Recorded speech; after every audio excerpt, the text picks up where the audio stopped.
Beni Limau akan membahas tentang Aristoteles. Saya Rizky Elizabeth Awaba akan membahas tentang Socrates. Saya Hilda Maria Musus akan membahas tentang Plato. Selamat menyaksikan. Ada yang kenal Socrates, Bu? Beke pernah dengar, hanya lupa. Mungkin kita tahu kok. Oh, Socrates. Ibu semua masa lupa nih, Socrates tuh dia tuh salah satu filosofi dari barat. Dia tuh filosofi pertama yang disebut sebagai bapak filosofi. Jadi, Socrates tua, dia tuh lahir di Athena. Nah, dia juga merupakan guru dari Plato. Socrates tuh dia punya ayah bekerja sebagai seorang pemahat patung. Nah, dia punya ibu bekerja sebagai seorang bidan. Nah, Socrates tuh dia tuh lahir dari keluarga yang sederhana, atau kita bisa katakan dengan keluarga yang cenderung kurang mampu begitu. Nah, Socrates nih dia nih dikenal sebagai orang yang tidak terlalu tampan. Dia juga kalau berpakaian sederhana. Ketika dia berjalan tanpa alas kaki, dan ketika dia berjalan tanpa alas kaki itu tuh dia mendatangi masyarakat pada masa itu, masyarakat di Athena tuan, dan dia tuh berdiskusi tentang filsuf. Nah, yang menjadi dasar untuk dia pergi dan berfilsuf bersama masyarakat itu tuh motif religius yang membenarkan suara gaib. Jadi ada seorang kawannya yang bernama Orkel Delphi yang mengatakan bahwa ada yang lebih bijak selain Socrates. Nah, Socrates tuh dia tuh dia menganggap bahwa dia tuh tidak bijak. Jadi dia merasa bahwa karena dia tidak bijak, dia berkeliling untuk membuktikan kalau itu suara yang mengatakan tadi begitu tuh, itu tuh cuman sebuah kekeliruan begitu. Nah, dia mendatangi satu persatu itu masyarakat pada masa itu di Athena. Untuk apa? Untuk membahas tentang masalah kebijaksanaan ini. Nah, metode filsafatnya ini nih disebut sebagai metode kebidanan. Kenapa disebut sebagai metode kebidanan? Karena dia memakai analogi seorang bidan yang membantu kelahiran seorang bayi dengan cara berfilsafat, di mana ketika kita berfilsafat yang membantu melahirkan pengetahuan melalui diskusi yang panjang dan dalam. Nah, dia ini selalu mengejar definisi absolut tentang satu masalah kepada orang-orang yang dianggap bijak begitu. Meskipun kadang-kadang orang yang diberi pertanyaan dong gagal melahirkan definisi. Pada akhirnya Socrates pun dia membenarkan itu suara gaib yang mengatakan kalau dia itu adalah orang yang bijak, dan berdasarkan pengertian kalau Socrates ini dia yang paling bijak. Karena apa? Karena dirinya itu tahu bahwa dia tidak bijaksana, sedangkan mereka yang merasa pada dasarnya mereka itu bijaksana mereka tuh sebenarnya tidak bijaksana karena mereka tidak tahu kalau mereka itu tidak bijaksana. Nah, pada masa itu tuh anak muda yang berada di tempat itu dong merasa tertarik dan dong juga menyetujui bahkan mendukung Socrates. Nah, bahkan ada yang menceritakan kalau anak muda pada saat itu tuh dong lebih mendengarkan Socrates dibandingkan dengan dong punya orang tua begitu. Jadi dia punya cara berfilsafat seperti ini telah memunculkan rasa sakit hati terhadap Socrates, karena setelah penyelidikan itu ada dampak, yaitu mereka yang dianggap bijak oleh masyarakat ternyata tidak mengetahui apa yang sesungguhnya mereka ketahui. Nah, ini rasa sakit hati nih yang nantinya berujung pada kematian Socrates. Karena apa? Melalui peradilan yang tuduhan merusak generasi muda pada saat itu, sebuah tuduhan yang sebenarnya sebenarnya gampang saja dikatakan oleh pembelaan sebagaimana tertulis dalam Apologi karya Plato nih. Tapi karena Sokrates pada akhirnya wafat di usia 70 tahun dengan cara dia meminum racun. Itu juga sebagaimana keputusan yang diterima oleh pengadilan dari hasil voting 280 yang mendukung hukum dia punya hukum mati dan juga 220 menolaknya.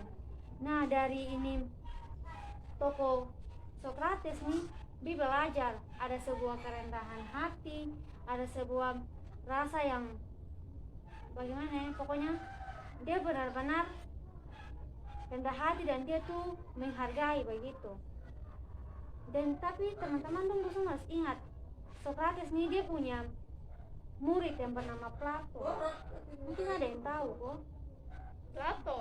Oh, Plato tuh dia tuh seorang filsuf dan juga dia ahli matematika di Yunani.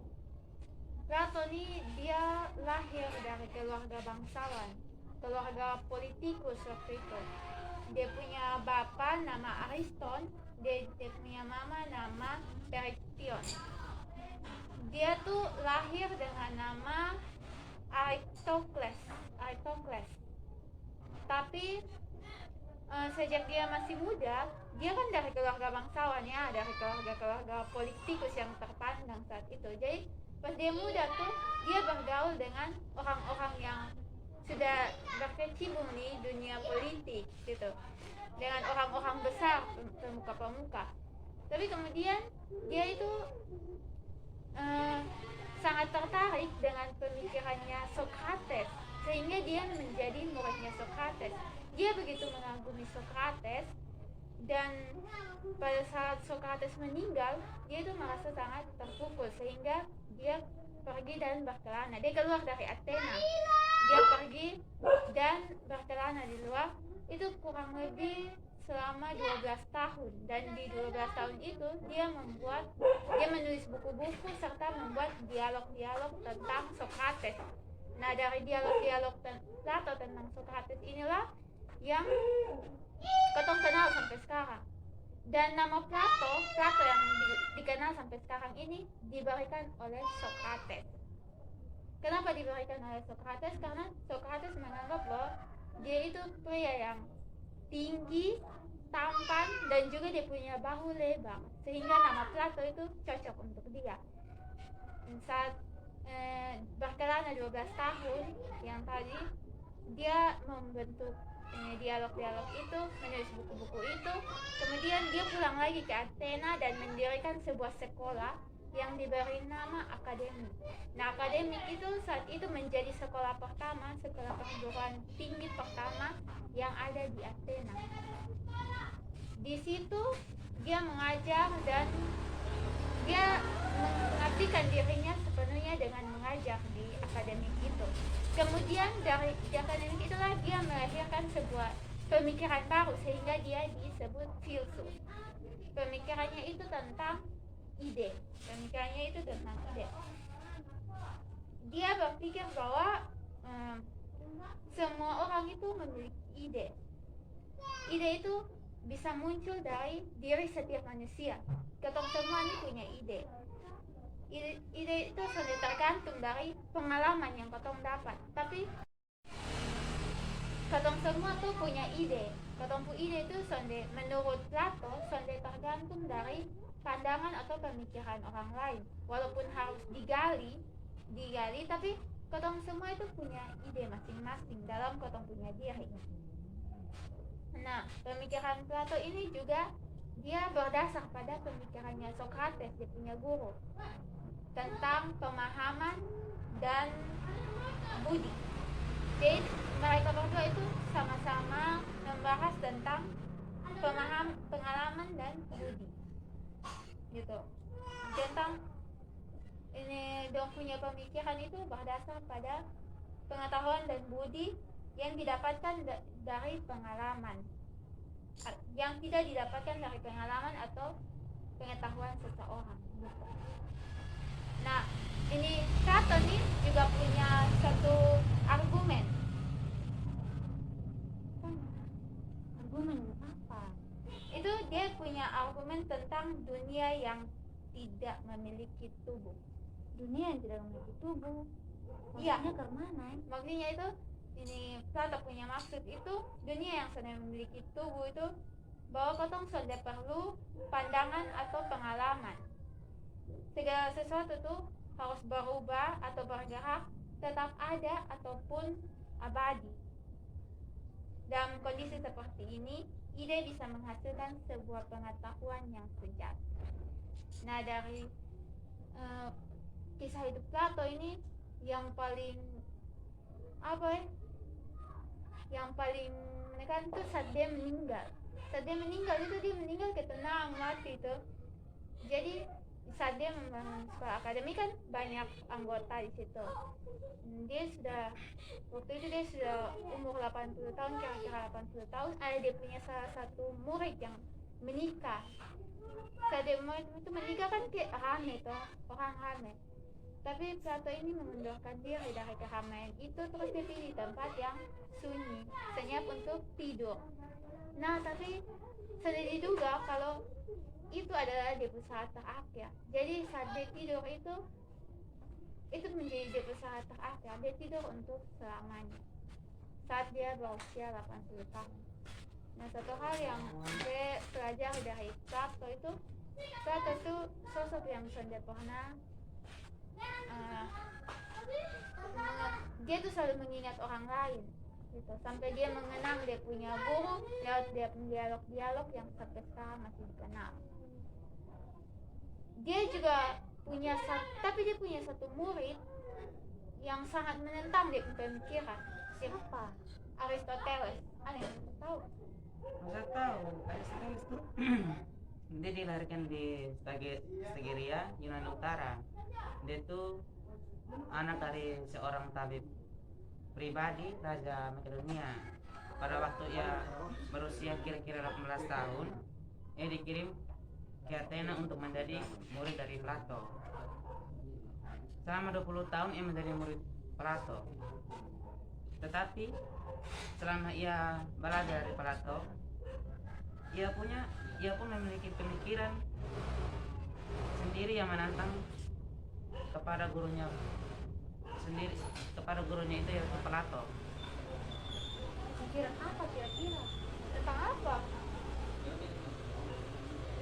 Itu karena Plato memandang bentuk-bentuk sebagai ide-ide yang memiliki keberadaan sendiri, maka Aristoteles menganggap bentuk-bentuk lebih sebagai esensi yang mewujud dalam substansi dunia, dan bentuk-bentuk tersebut tidak memiliki keberadaan sendiri.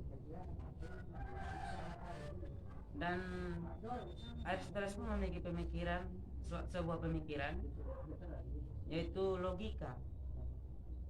Dia menyebut metode berpikirnya ialah analitika, tetapi lebih populer disebut logika. Inti dari logika adalah silogistik.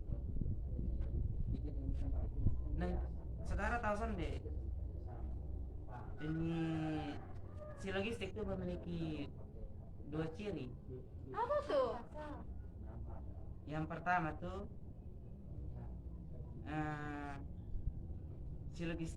silogisme, yaitu silogisme kategori atau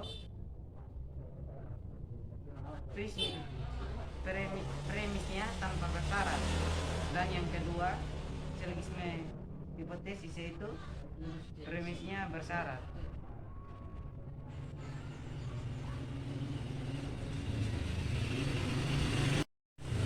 Dan saudara-saudara tahu sampai ini bisa meninggalnya Aristoteles sangat menyedihkan. Oh, Kenapa? Karena dia meninggal di pembuangan. Kok bisa? Itu ceritanya karena dia menghindari situasi politik yang makin anti Makedonia, sedangkan dia sendiri berasal dari Makedonia. Jadi itu yang beta ketahui dari Aristoteles. Dan pelajaran yang diambil dari dia itu, orang yang tidak belajar patuh, tidak akan bisa menjadi pemimpin yang baik.